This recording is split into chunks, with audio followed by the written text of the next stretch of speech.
साथ बदलते भारत की शान।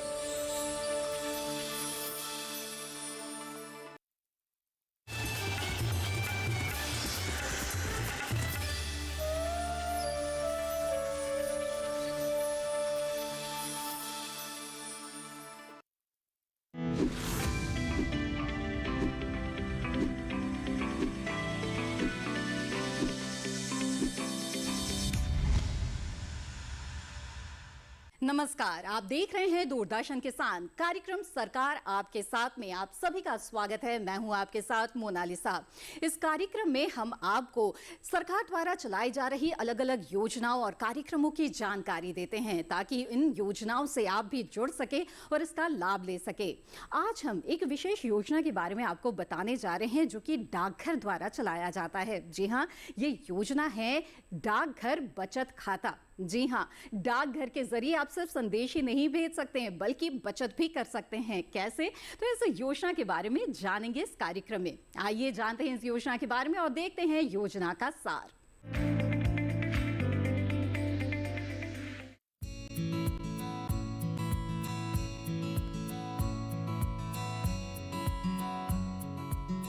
डाकघर सिर्फ चिट्ठी पहुंचाने के केंद्र नहीं रहे, बल्कि ये ग्रामीण बैंक का भी काम कर रहे हैं।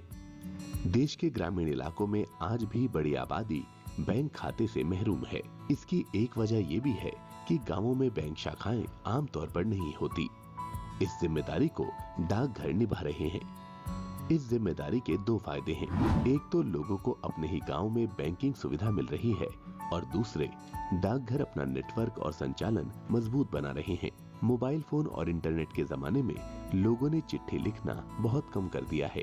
ऐसे में डाकघरों की भूमिका सिमटती जा रही है। बैंकिंग सुविधा ने उनकी भूमिका को विस्तार देने का काम किया है। भारत के ग्रामीण क्षेत्रों में 1,31,000 से भी अधिक शाखा डाकघर काम कर रहे हैं। इन डाकघरों में कई तरह के खाते खुलवाए जा सकते हैं। इन्हीं में से एक है डाकघर बचत खाता। कोई भी अकेला वयस्क व्यक्ति एकल खाता खुलवा सकता है या फिर दो वयस्क व्यक्ति मिलकर संयुक्त खाता खोल सकते हैं। इसके अलावा नाबालिग की ओर से उसका कोई एक अभिभावक, असंतुलित मानसिकता के व्यक्ति की ओर से कोई एक अभिभावक बचत खाता डाकघर में खुलवा सकता है। इसके अलावा 10 साल से ऊपर का कोई नाबालिग भी अगर चाहे तो बचत खाते की सुविधा का लाभ ले सकता है। खाता खुलवाने के लिए कम से कम 500 रुपए जमा करने होंगे। उसके बाद आप जितने चाहें पैसे जमा करा सकते हैं। अगर आपके पास 10 रुपए की बचत है तो उसे भी जमा किया जा सकता है। इससे कम राशि जमा नहीं की जाएगी। अधिकतम जमा की कोई सीमा निर्धारित नहीं की गई है। इसी तरह एक बार में कम से कम 50 रुपए निकाले जा सकते हैं और आपके खाते में हमेशा कम से कम 500 रुपए जमा रहना जरूरी है। अगर वित्त वर्ष के अंत तक इतनी राशि नहीं है तो 50 रुपए रखरखाव शुल्क आपके खाते से कट जाएंगे और अगर बची रकम 0 हो गई तो फिर खाता अपने आप बंद हो जाएगा। इसके अलावा अगर लगातार 3 वित्तीय वर्षों के दौरान खाते में कोई लेन देन नहीं हुआ तो वो निष्क्रिय माना जाएगा। निष्क्रिय खाते को फिर से संचालित करने के लिए डाकघर में नए KYC दस्तावेजों और पासबुक के साथ आवेदन जमा करना होगा। एकल या संयुक्त खाते में 4% वार्षिक की दर से ब्याज मिलेगा। सभी बचत बैंक खातों पर 10,000 रुपए तक के ब्याज को आयकर से बाहर रखा गया है। एकल खाते के रूप में कोई व्यक्ति केवल एक ही खाता खोल सकता है। इसी तरह बालक या 10 साल से अधिक उम्र या असंतुलित मानसिकता के व्यक्ति के नाम पर भी केवल एक ही खाता खोला जा सकता है। संयुक्त धारक की मृत्यु के मामले में जीवित धारक एकमात्र धारक होगा। अगर जीवित धारक के पास पहले से ही एकल खाता उसके नाम पर है तो संयुक्त खाता बंद करना होगा। एकल से संयुक्त खाते में या संयुक्त खाते से एकल खाते में रूपांतरण की इजाजत नहीं है। खाता खोलने के समय नामांकन जरूरी है। बालिग होने पर नाबालिग को अपने खाते का नया खाता खोलने का प्रपत्र और अपने नाम के KYC दस्तावेजों को अपने नाम के रूपांतरण के लिए संबंधित डाकघर में जमा करना होगा। डाकघर बचत खाता चेकबुक, ATM कार्ड, ई-बैंकिंग या मोबाइल बैंकिंग के अलावा आधार सीडिंग की भी सुविधा दे रहा है। इसके अलावा आप इस खाते के माध्यम से अटल पेंशन योजना, प्रधानमंत्री सुरक्षा बीमा योजना और प्रधानमंत्री जीवन ज्योति बीमा योजना का भी लाभ उठा सकते हैं।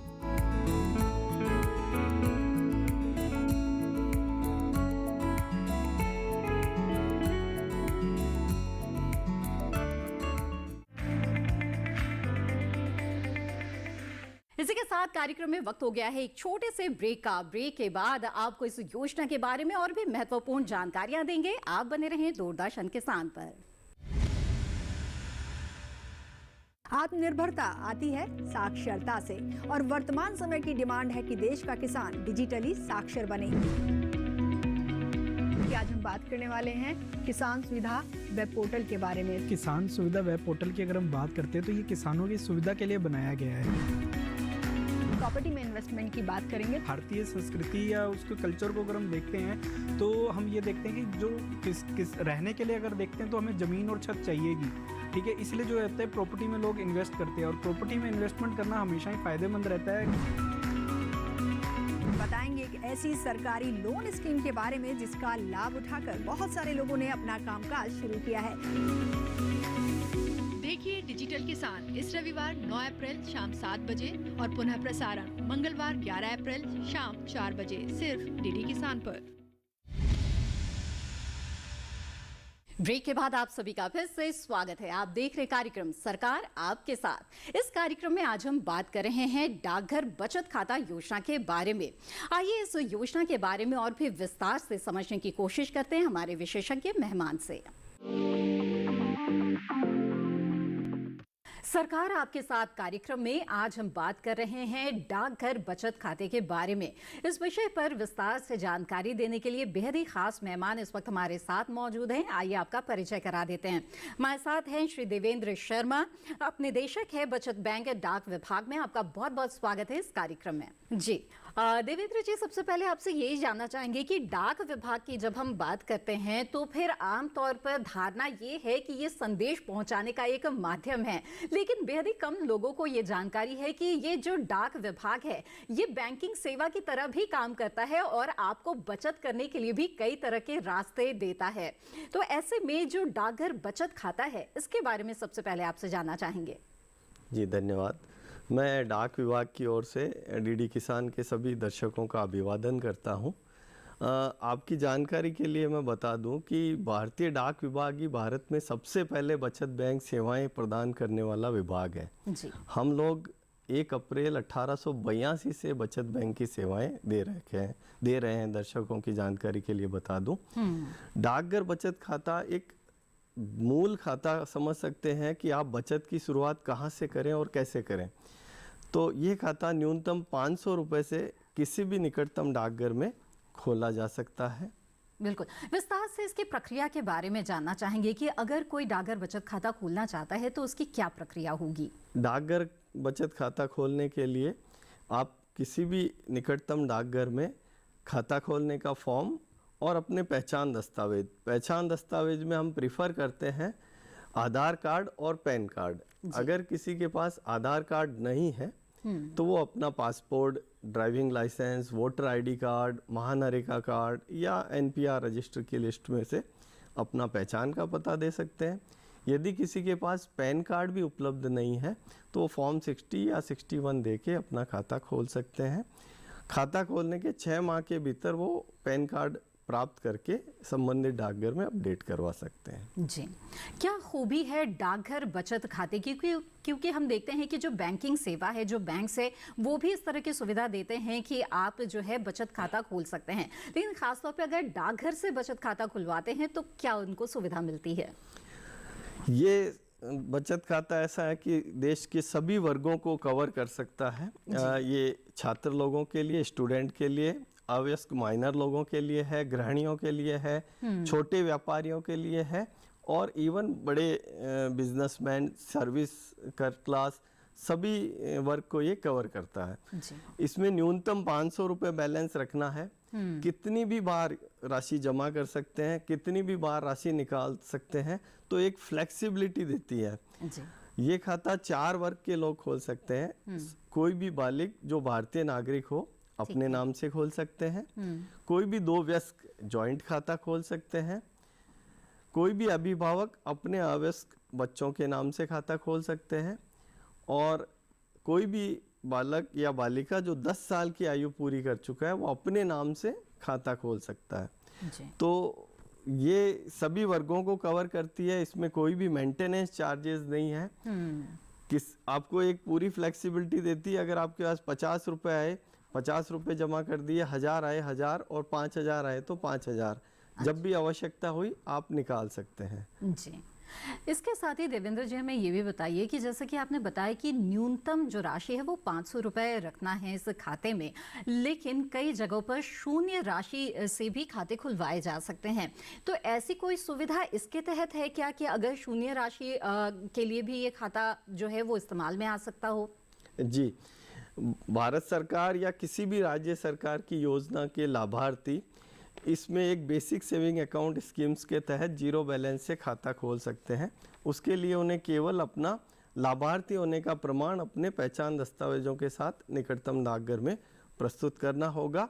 उनकी जो भी सरकारी योजना के लाभार्थ होंगे वो सीधे उनके खाते में डीबीटी के माध्यम से क्रेडिट हो जाएंगे और उसकी वो निकासी अपने निकटतम डाकघर से कर सकते हैं। जी, उदाहरण के तौर पर अगर मनरेगा से कोई जुड़ा हुआ है और इसके तहत अगर उसका खाता खुलवाना हो तो किस तरह के दस्तावेजों की ज़रूरत होगी? जी, महानरेगा या अन्य कोई भी बचत योजना, ओल्ड एज पेंशन, भारत सरकार नागरिकों की सुविधा के लिए सबसे पहल ये की है कि लोगों के खाते में सीधा पैसा आए। जी। तो किसी भी योजना का लाभार्थी हो वो उस योजना से संबंधित लाभार्थी होने का प्रमाण, जैसे नरेगा योजना में नरेगा जॉब कार्ड की प्रति और अपना पहचान दस्तावेज खाता खोलने के फॉर्म के साथ निकटतम डाकघर में बेसिक सेविंग अकाउंट खोलने के लिए प्रस्तुत करें। उन्हें पासबुक दी जाएगी जिसमें उनका खाता संख्या होगा। वो खाता संख्या उनको अपने संबंधित विभाग में ले जाकर देना होगा और वो विभाग सीधे उनकी राशि इस बचत खाते में जमा कर देंगे। इससे पूरे प्रक्रिया में पारदर्शिता है और उनको घर पे अपने निकटतम डाकघर में ये सुविधा उपलब्ध हो पाती है। जी, देवेंद्र जी ये बताएं कि अगर ये जो बचत खाता खुलवा लिया गया है, अगर लंबे समय तक इसके ज़रिए किसी प्रकार का लेन देन ना हो तो ऐसी स्थिति में क्या होता है? जी, इस खाते में सामान्यतः तो पूरी फ्लेक्सिबिलिटी है कि आप कभी भी कितना भी जमा कराएं, लेकिन अगर किसी कारणवश कोई खातादार धारक लगातार 3 वित्त वर्ष तक कोई राशि जमा न करा पाए तो वह खाता साइलेंट हो जाता है। अच्छा। और बाद में जब भी खाता धारक चाहे तो वो अपने खाते को वापस पुनः रिवाइवल करने के लिए एक आवेदन प्रस्तुत करेगा संबंधित डाकघर में अपने पहचान दस्तावेजों के साथ और वह खाता पुनः रिवाइव कर दिया जाएगा। इसका कोई शुल्क लागू नहीं है। जी, इसके साथ ही हमें ये भी बताएं कि जो राशि है अगर मान लेते हैं कि हर महीने या कभी भी जो जमा करनी है इन्हें, तो क्या इसके लिए उन्हें डाकघर तक जाना ही पड़ेगा या फिर ऑनलाइन पेमेंट की भी किसी तरह की व्यवस्था है? जी, इसमें खाता खोलने के बाद बहुत सारे ऑनलाइन माध्यम से राशि जमा की जा सकती है। जी, जैसे कि इंटरनेट बैंकिंग की सुविधा उपलब्ध है, इंटरनेट बैंकिंग के माध्यम से कर सकते हैं। NEFT RTGS की सुविधा है जिसके तहत आप अपने बैंक खाते से फंड ट्रांसफ़र करके जमा कर सकते हैं या इस खाते से अपने बैंक खाते में राशि ट्रांसफ़र कर सकते हैं। IPPB खाते के माध्यम से राशि ट्रांसफ़र कर सकते हैं। तो बिल्कुल, तो आजकल जो हमारा देश है हम देख रहे हैं कि किस तरह से एक डिजिटल क्रांति आ गई है और जो लोग हैं वो डिजिटल सेवाओं को हाथों हाथ ले रहे हैं। तो ये एक बड़ी ही अच्छी बात है कि ये जो डाकघर की ये जो सेवा है इसे भी डिजिटल स्वरूप दे दिया गया है और लोग इसका जो लाभ है वो ले सकते हैं। जानना चाहेंगे कि इंटरनेट के जरिए इसकी और कौन कौन सी सुविधाएं हैं जिन्हें लोग जिसका लाभ उठा सकते हैं? जी, मैं दर्शकों की जानकारी के लिए बताना चाहूँगा कि डाक विभाग ने दर्शकों को सुविधा प्रदान करने के लिए बहुत सारी ऑनलाइन सुविधाएं उपलब्ध करवाई है। तो कोई भी बचत खाता धारक इंटरनेट बैंकिंग की सुविधा प्राप्त कर सकते हैं। सुविधा प्राप्त करने के लिए उनको एक निर्धारित फॉर्म भर के अपने निकटतम डाकघर में प्रस्तुत करना होगा। जब उनके खाते में इंटरनेट बैंकिंग इनेबल हो जाएगी तो इंटरनेट बैंकिंग के माध्यम से वो अभी 5 प्रकार के खाते ऑनलाइन खोल सकते हैं बिना कोई पेपर वर्क के, बिना डाकघर विजिट किए। साथ ही इन 5 स्कीम्स की योजनाओं के खातों को ऑनलाइन बंद भी कर सकते हैं। अच्छा। ये 5 योजनाएं आवर्ती जमा खाता जिसको RD के नाम से जाना जाता है, सावधि जमा खाता जिसको TD के नाम से जाता है, टाइम डिपॉजिट भी बोलते हैं, PPF खाता पब्लिक प्रोविडेंट फंड या लोक भविष्य निधि खाता, किसान विकास पत्र और राष्ट्रीय बचत पत्र, जिन्हें ज़्यादातर NSC के नाम से जाना जाता है। ये 5 स्कीम्स के खाते ऑनलाइन खोल सकते हैं और ऑनलाइन ही बंद कर सकते हैं इंटरनेट बैंकिंग के माध्यम से। बिल्कुल। इसके ये तो अलावा बहुत ही अच्छी जानकारी आपने दी, क्यों ना इसके बारे में और भी विस्तार से यहाँ पर अपने दर्शकों को हम बताएं। तो RD जिसके बारे में आपने बताया, ये जो आवर्ती जमा खाता है, इसके तहत किस तरह की सुविधा होती है लोगों को? आवर्ती जमा खाता एक प्रति माह यानी निर्धारित और नियमित राशि जमा करने के लिए, छोटी बचतों को जमा करने के लिए एक योजना है, जिसके तहत न्यूनतम 100 रुपये से खाता खोला जा सकता है। ठीक है। और ये 5 साल की योजना है। 5 साल पूरे होने के बाद आप खाता बंद करा सकते हैं या अगले 5 साल के लिए इसे बढ़ा सकते हैं। इस बचत खाते से इंटरनेट बैंकिंग के माध्यम से आप आवर्ती जमा खाता में भी ऑनलाइन राशि जमा कर सकते हैं जी। सुकन्या खाते में भी ऑनलाइन राशि जमा कर सकते हैं और PPF खाते में भी ऑनलाइन राशि जमा कर सकते हैं जी। इसके अलावा ऑनलाइन सेवाओं में दर्शकों, खाता धारकों के लिए ATM की सुविधा उपलब्ध है। अच्छा। डाक विभाग ने 1000 ATM एस्टेब्लिश किए हैं सभी महत्वपूर्ण डाकघरों में पूरे भारत में। इस बचत खाते पे जारी ATM कार्ड से आप किसी भी पोस्ट ऑफिस के ATM या किसी भी बैंक के ATM से 24/7 विड्रॉल कर सकते हैं जी। NEFT RTGS की सुविधा है, जिसके तहत आप बचत खाते में राशि बैंक से ट्रांसफ़र कर सकते हैं और बचत खाते से वापस बैंक में। बचत खाते को आप IPPB खाते से लिंक कर सकते हैं, जिसके तहत बहुत सारी ऑनलाइन सुविधाएं उपलब्ध हैं। जी। देवेंद्र जी, जानना चाहेंगे कि इस खाते को खुलवाते समय क्या किसी तरह के इंश्योरेंस की भी सुविधा दी जाती है? जी, इंश्योरेंस की सुविधा इसमें ग्राहक ले सकते हैं। इस बचत खाते के साथ जन सुरक्षा योजनाएं 3 हैं, वो आप आवेदन प्रस्तुत करके ले सकते हैं और यह सुविधा उपलब्ध है कि उनका वार्षिक मासिक जो भी प्रीमियम है वो इस खाते से स्वतः ही डिडक्ट होकर आपकी पॉलिसी में जमा हो जाएगा। जी। इसके साथ ही जैसे कि आपने बताया, टाइम डिपॉजिट यानी कि सावधि जमा खाता है वो भी खुलवाया जा सकता है, या फिर NSC के बारे में भी बताया, तो इसके बारे में भी हमारे दर्शकों को यहाँ पे बताएं। जी, राष्ट्रीय बचत पत्र ज़्यादातर करदाताओं के लिए बहुत अच्छी योजना है और लंबे समय से लोग इसको यूज़ कर रहे हैं। ये एक बार निवेश करने की योजना है और 5 साल बाद इसमें परिपक्वता राशि देय होती है। इस पे इनकम टैक्स की धारा 80C के तहत इनकम टैक्स में अगर 1.5 लाख तक जमा कराते हैं तो छूट के लिए ये भी एलिजिबल है जी। इसके अलावा सावधि जमा खाता ऐसा है कि लोग अगर अपनी सुविधा के अनुसार 1 साल, 2 साल, 3 साल या 5 साल के लिए एक मुश्त राशि जमा कर और ब्याज अच्छी मात्रा में या अच्छी दर पर प्राप्त कर सकते हैं और अपने भविष्य के फाइनेंशियल गोल को पूरा कर सकते हैं। बिल्कुल। भविष्य की निधि के लिए आप जो है PPF जो होता है वो बहुत ही कारगर होता है लोगों के लिए, क्या उसकी भी सुविधा इसमें है? जी, PPF अकाउंट जो है वो 15 साल का अकाउंट है और ये एक बहुत ही बेहतरीन योजना है। मैं सभी दर्शकों को जानकारी देना चाहूँगा, साथ में निवेदन करना चाहूँगा कि अपने बच्चों के लिए PPF खाता ज़रूर खोलें।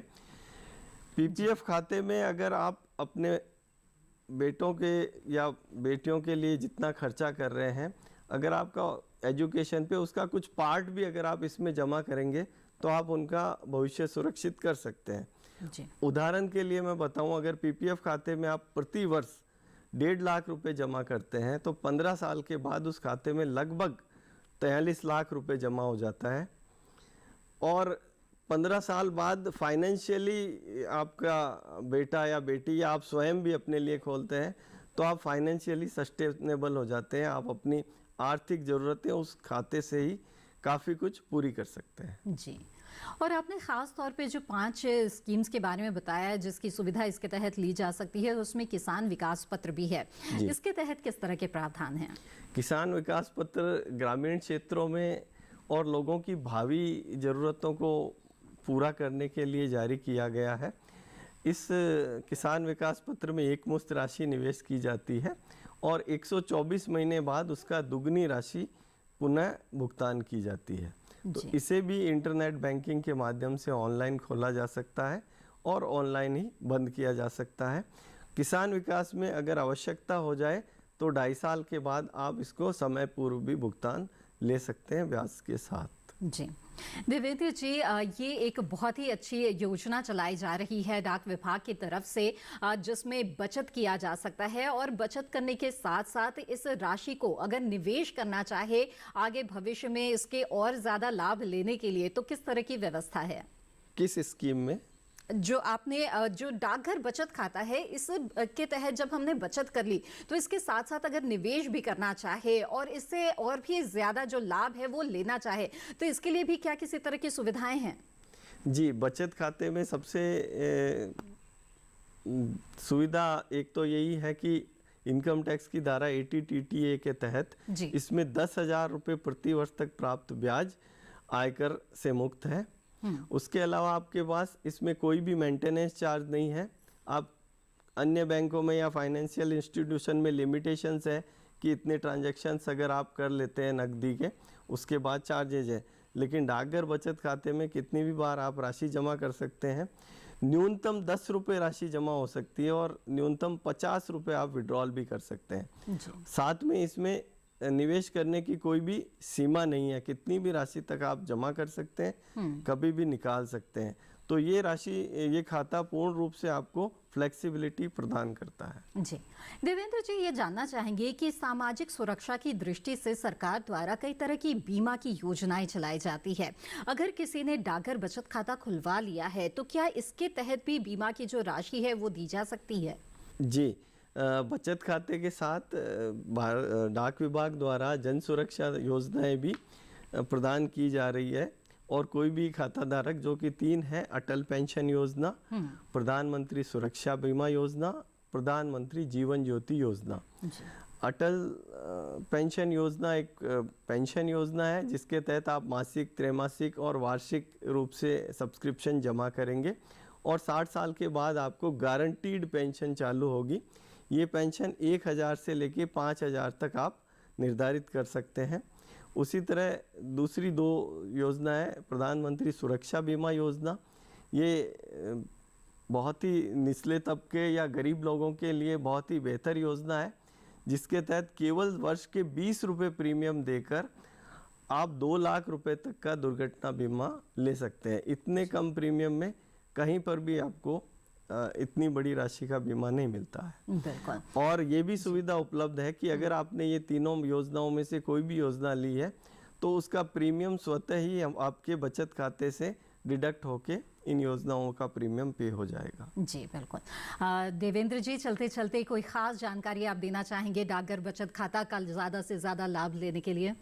मैं सभी दर्शकों से निवेदन करना चाहूँगा कि आप अपने बच्चों को बचत की आदत विकसित करने के लिए उनका बचत खाता जरूर खुलवाएं।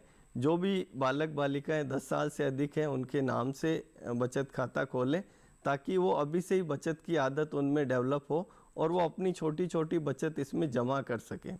इसके अलावा मैं सभी खाता धारकों से निवेदन करना चाहूँगा कि वो अपना मोबाइल नंबर डाक विभाग में अपने किसी भी खाते में अगर आपका है उसमें जुड़वाएं, जिससे कि आपको SMS अलर्ट प्राप्त हो सके और आपको खातों की जानकारी मिल सके कि मेरे खाते में कितना जमा है, कितना ब्याज क्रेडिट हुआ है, ये सब। बिल्कुल।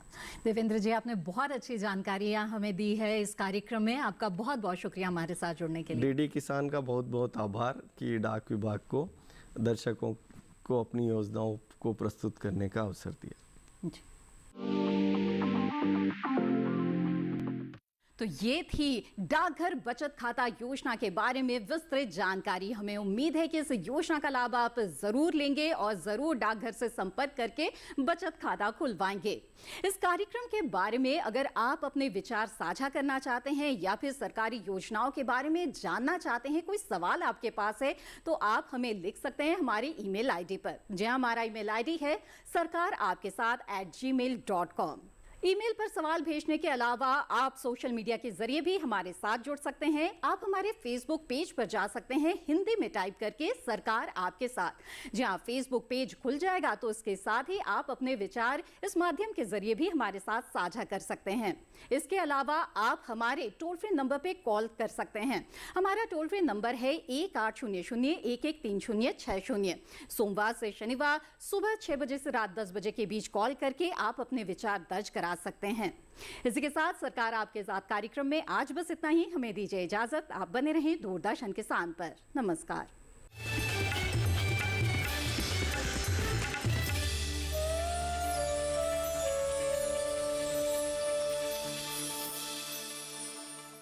इस वक्त हम मौजूद हैं उत्तर प्रदेश के जिला वाराणसी के गांव